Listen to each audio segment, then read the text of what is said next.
Greetings from South Korea. I am Arirang News AI anchor. Here is the news-making headlines today. Iran's Assembly of Experts has named Mojtaba Khamenei as the country's new supreme leader, cementing hardline control in Tehran as the conflict with the United States and Israel intensifies. The widely expected move was officially announced just after midnight Monday in Tehran. The 88-member clerical body appointed Mojtaba to succeed his father Ali Khamenei, who was killed over a week ago.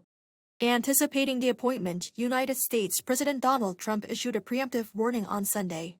Speaking to ABC News before the official announcement, Trump stated that any new Iranian leader must receive U.S. approval or risk being swiftly removed.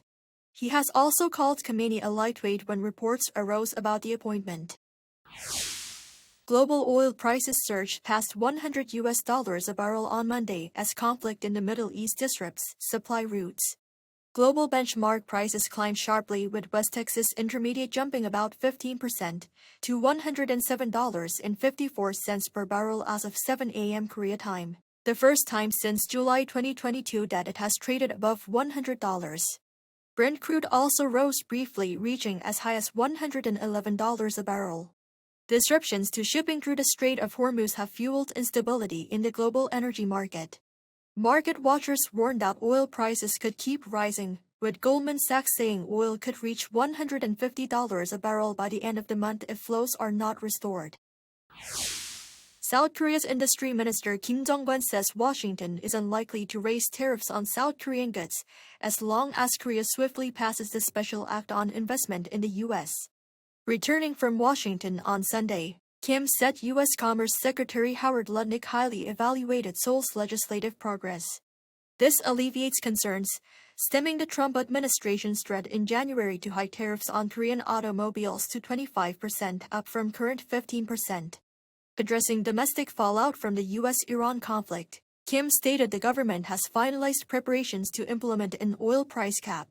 Measures are also being drafted to support petrochemical firms facing supply disruptions. South Korea and the U.S. began their annual joint springtime military exercise Freedom Shield. The exercise starts today, March 9th, and runs until the 19th. It will incorporate lessons learned from recent warfare trends into its scenarios.